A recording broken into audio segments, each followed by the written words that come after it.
Hello, and welcome to the March Division III webinar. My name is Anthony Francois, and I'm a former volleyball student athlete from John Jay College of Criminal Justice. I proudly represent the City University of New York Athletic Conference and the Skyline Athletic Conference. I also serve as the chair of Division III National SAC. I'm incredibly excited to talk to you today about the role and the work of the Student Athlete Advisory Committee at the campus, conference, and national level. Here with me today is our Vice Chair of Division III National SAC. Hi everyone, my name is Bridget Finn and I'm a former soccer student athlete from Lebanon Valley College, and I proudly represent the Middle Atlantic Conferences and the Old Dominion Athletic Conference. We're very excited to spend the next 30 minutes with you. Throughout this webinar, we're going to go through what SAC is and how the levels are differentiated. We'll also discuss what SAC can do for you and some current tasks of the National Committee. We'll then talk about how student athletes can be involved in the different levels of SAC and finish with some contact information and a Q&A session. SAC stands for Student Athlete Advisory Committee. At every level, SAC serves to represent the voice of the student athletes. This is done in many different ways: discussing matters that affect student athletes, executing community service initiatives, reviewing NCAA legislation, event planning, and other engaging forms of student athlete involvement. But above all else, SAC is intended to be a true student athlete space, developed by student athletes for student athletes. SAC's purpose is to bridge the gap between student athletes and administrators, allowing student athletes to shape their experiences in their best interests. SAC functions at three different levels, which are national, conference, and campus levels. So like Anthony said, SAC operates on three distinct levels. First, Division III SAC operates as an official national NCAA committee within the NCAA governance structure. The National SAC is composed of one primary and one associate student athlete representative of the committee per conference partnership in Division III. The committee in total is made up of 44 members, 22 primary and 22 associate, with student athletes coming from every Division III conference. National committee representatives usually hold SAC leadership positions at the conference or campus level. National SAC meets 4 times a year, with meetings taking place at the NCAA headquarters in Indianapolis, as well as the annual NCAA convention. Currently, we're meeting virtually. National SAC serves as the primary representation and voice of nearly 200,000 student athletes of Division III. Second, SAC exists at the conference level. The conference SAC is typically comprised of 2 to 3 SAC representatives from each member institution. Conference SACs serve 2 notable functions. The first is to strengthen communication between national and campus levels. And the second, conference SACs often create or participate in initiatives of their own. So these initiatives can be really fun to get involved in, as they can bring together student athletes from across campuses for a greater cause and often show an unparalleled sense of unity amongst student athletes. And finally, SAC operates on our campuses, which we're probably most familiar with the committee usually comprised of student athlete representatives from every single team. On the campus level, SAC is the true voice and lifeblood of the student athlete community, and all student athlete initiatives, issues, and insight go through SAC. So what can SAC do for you? At the national level, SAC members give direct feedback on legislative proposals and serve on NCAA committees. At the conference level, SAC offers an opportunity to work with you and your conference commissioners, as well as interact and have discussions with student athletes across your conference. At the campus level, SAC serves as a collaborative community for student athletes, coaches, and administrators. While this information provides a very brief recap of some of the roles and responsibilities of SAC at each level, it is important to note that SAC involvement at every level is what the student athletes make of it, and there are a ton of aspects of SAC which you can get involved with. At the national level, Division III SAC is busier than ever. National SAC has offered direct feedback on COVID-19 related decisions. D3 SAC also served as one of the integral committees in helping craft NIL legislation and ensured its language was correct. D3 SAC is also hard at work advocating for social justice. D3 SAC recently established a social justice working group and participated in multiple roundtable discussions this past summer. Additionally, D3 SAC has placed focuses on mental and physical health and is excited to build on the work of the 2020 mental health social media mental health campaign. So we're excited to do that again this coming May. Finally, Division III SAC is also excited to continue maintaining its partnership with Special Olympics North America. Despite the cancellation of seasons and the unique circumstances that we're all doing our best to navigate, National SAC believes it's more important than ever for us all right now as student athletes to continue our work within our campuses and conferences as we strive to improve the student athlete experience. For past resources from Division III SAC, please check out the D3 SAC webpage on ncaa.org. You can find a guide to developing an effective student athlete advisory committee constitution, mental health resource card templates, building towards a career in collegiate athletics, as well as many other resources and videos. Above all else, we want to see as many student athletes as possible get involved with SAC on their campuses and within their conferences. If you're looking to get involved further or know anyone who may be interested, please don't hesitate to reach out to any of the student athletes or advisors on this slide. I can promise that they will all be happy to hear from you and help. It's a truly unique opportunity to not only connect with other student athletes within your campus or conference, but also to have the ability to shape your student athlete experience. This is the best way to make sure your voice is heard and your platform is utilized as a student athlete. Finally, if you have any questions for Division III National SAC, please don't hesitate to reach out to your conference representative. Your national SAC reps are all driven, passionate student athletes like yourselves, and will be more than happy to answer any questions that you may have. No question is too big or too small. And that concludes our webinar. Thank you for your time, and we look forward to seeing student athlete advisory committees thrive across Division III with the help of student athlete leaders like you. Are there any questions? Bridget or Anthony, can you speak to any of your personal SAC experiences as chair or vice chair? So the opportunity for National SAC arose, I think it was the beginning of my junior year. So I was already involved at the campus level, starting to get involved. And then when this opportunity arose, I was super excited and I jumped on it. I didn't really know what to expect, but I got to reach out to some peers that had served on National SAC prior, which was an awesome way to connect with other people and kind of build my network too and become more comfortable. And the opportunity to use our voices as student athletes to represent all student athletes across the country just seemed like an amazing opportunity and something that I've loved to do over the past almost a year and a half.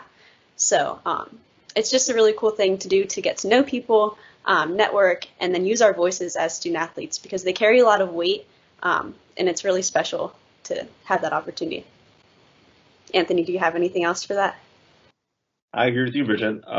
So I started out, I was involved in SAC on my campus, and I know about SAC as a way to communicate our concerns as student athletes to our administrators at our college, and that worked really well. The opportunity came for me to serve on National SAC towards the middle of my sophomore year, I would say, and I really didn't know, well, first of all, I didn't know that there was a National SAC, so it was cool to learn about that. And then once I got on National SAC, I realized how amazing it is to be a part of a group of such amazing student athletes who are all well-spoken and well-versed and can also speak to a variety of different perspectives on student athlete experience in different parts of the country. And gaining that exposure really allowed me to think about how the decisions we make affect everyone, because one thing I might consider that might affect me in a certain way in my institution might affect somebody else at another institution totally differently. And it's a good thing that SAC has just given me a lot of perspective in that sense, and I'm really thankful for that. Can either of you speak to unique initiatives you've done on campus with your SACs or conference SACs? So I can start with this one. So something that's not really unique that a lot of schools actually participated in was the mental health social media campaign that took place last May. But something that my conference and campus SAC actually did to become more engaged throughout that social media campaign was to basically do a little challenge series throughout the schools in our conference and basically challenged different schools in the conference to break the stigma, since that's what the mental health social media campaign surrounded around. So with that, we got to challenge each school in a specific order and get all the schools in the conference involved. And that was a cool way to kind of come together as a conference because the Middle Atlantic Conference, which I represent, has 18 schools that is sponsored. So That's a lot, and it can be hard to get to know people in all those schools, but it was a really cool way that we could do that. And then at the campus level, we did the similar thing, but instead of challenging different schools, we challenged different teams, and that was also a cool way to come together as a school. Yeah, I really don't have much to add to that. Okay. Thank you for your responses. Next question is from a SAC advisor, and they're facing challenges of having the group being engaged during the pandemic when they can only meet virtually. Do you have any tips or suggestions of things that have worked for you or other SAC groups? So if you can speak to what we've done for National SAC. Well, so I can start with that. So I can start with my school, actually. So at a institution level, my school's SAC has actually been meeting typically once every month or so. That doesn't seem very frequent, but it's actually been very cool because we've been working together, just checking in, seeing how everybody's, been doing with classes and so on. I think one of the things that really helped to get us engaged was we had I wouldn't call it a campaign, but just a fun activity where essentially each of the teams came up with a cool mask idea, and they essentially challenged the other teams to take a cool picture somewhere with their mask for COVID. And that was pretty cool and engaging. So I know you might want to try a inter-team competition like that, because I think that really helped us out. On a national level, we've been having our meetings virtually, and it has been difficult, I would say, to stay in touch and stay as close as we have been. But, we all have this huge group chat where we talk to each other all the time, and it's a lot of fun in there. We talk about, issues concerning student athletes as well as other things, just checking on how people are doing. So I think that's been pretty successful. Maybe we might give both of those a try. Bridget, do you have anything else? Yeah, I'll definitely add that the competition idea would be a really cool idea. That's not something that I have experienced, but I think that would definitely be engaging. But something that my conference and campus SACs have done over the past couple months with COVID, not allowing us to have in-person meetings, just to become more engaged. And it can be tough to build conversations over Zoom in a big group. So I'd recommend breakout groups. And in those breakout group discussions, kind of coming up with different topics to talk about. So this is something at the national level we've done with roundtable discussions, but something that you can also bring to conference and campus SAC meetings is definitely different small group discussions. I think that can allow more people to participate and be engaged in the conversations. So whether it's surrounding community service ideas, different social justice idea, inclusion, things that you can bring up on your campus and conference SACs. Some pressing issues are heavier than others at some points, but it's definitely important to talk about those things. Awesome. Thank you both for elaborating that. And I know you both did our orientations for our new primary and associate members. Can you elaborate on, the question is, what other ways can student athletes get an opportunity to serve on National SAC? I can start with this one. So throughout the NCAA, or Division III specifically, we have different divisional and association-wide committees. So I'm actually thankful enough that I get to serve on championships committee. So I'm the student athlete representative, the one student athlete rep on that committee with different members of the association across the country. So that's one way that I specifically get to have that opportunity as a National SAC member. But also just getting to know other people and networking and getting to see different perspectives, like Anthony talked about, I think has been a really cool thing to experience. But definitely serving on those committees and really sharing our voice. And National SAC, we have 44 members, but when you're only that one student athlete rep in that conference, in that committee, it is really cool to see. Yeah, I just echo Bridget on that.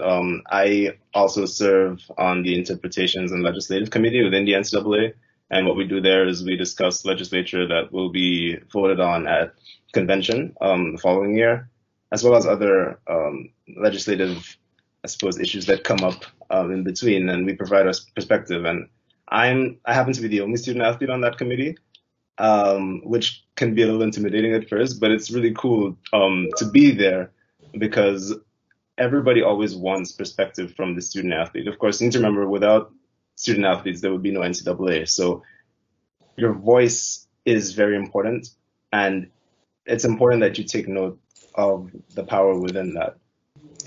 Great. And just to elaborate on that, Anthony or Bridget, you both serve. Bridget's our current championship committee, student athlete or SAC member, and Anthony's on ILC, as well as our other members are sitting on committees. Can you just speak to that student athlete voice opportunity that's given to SAC and our student athletes? Maybe, Bridget, I'll send it to you. As you know, Braley was our past chair, was the championships member or SAC member on that committee previous to you that was involved in the Winter Championships conversations, and then now you've taken over. Can you just let us know the conversation, how you're involved in those meetings?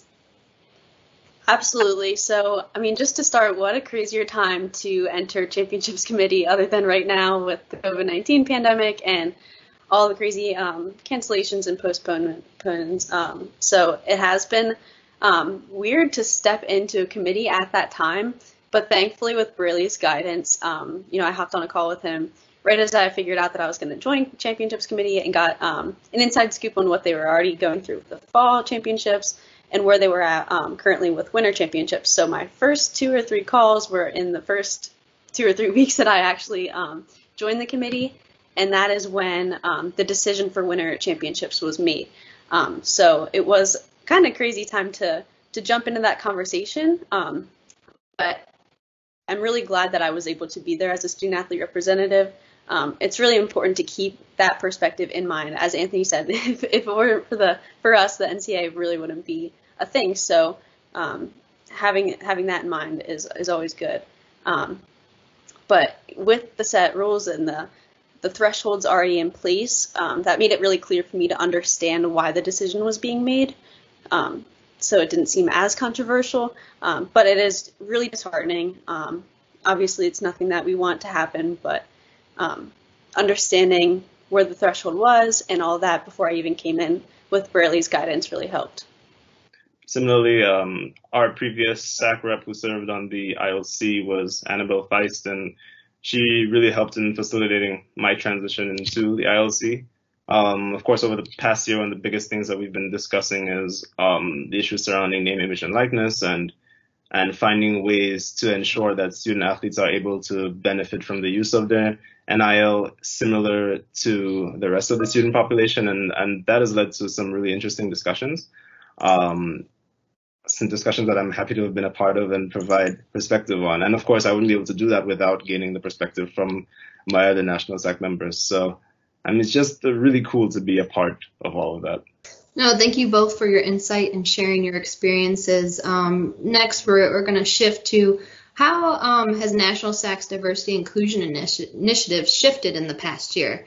As you've probably noted that we change our working groups every year, and we choose 3 working groups. So in the past year, how can member institutions continue to push for sustainable activities and events regarding that? So can you speak to what SAC's been working on previously and how we're moving forward? I can start with this one. So I really think keeping the conversation at the forefront of your group, whether it's campus or conference SAC, is really important, or even the teams.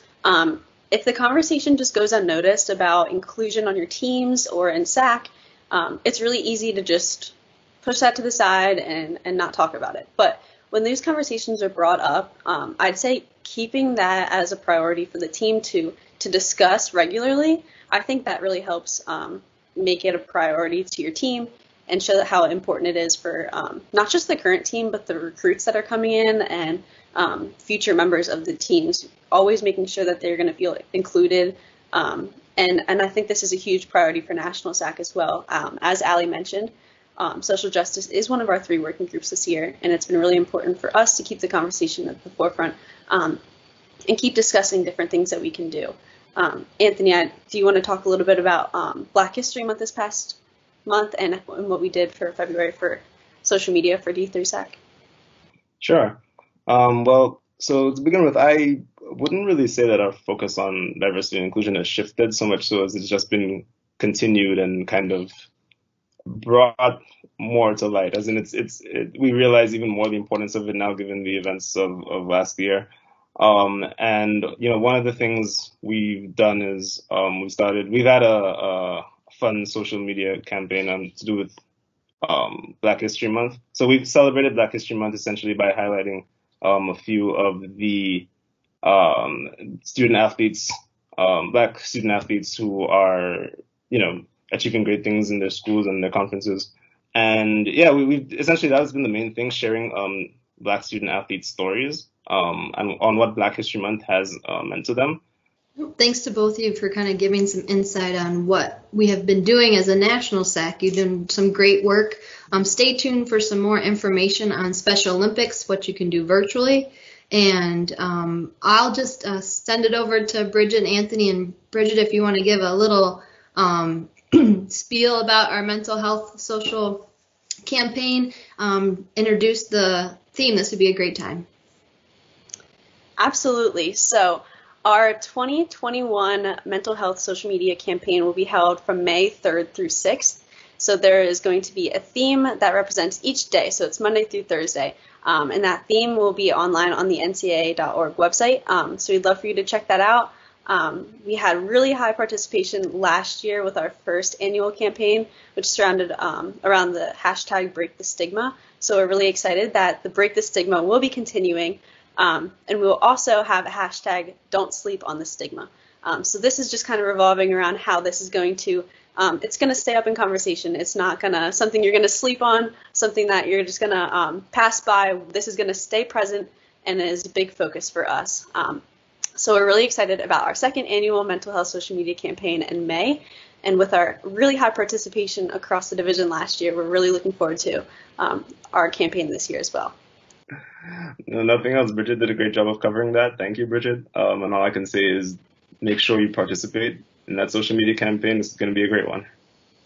Awesome. Well, thank you all for attending our Division III webinar talking about student athlete SAC voice today. Thank you again for attending and have a great rest of your day.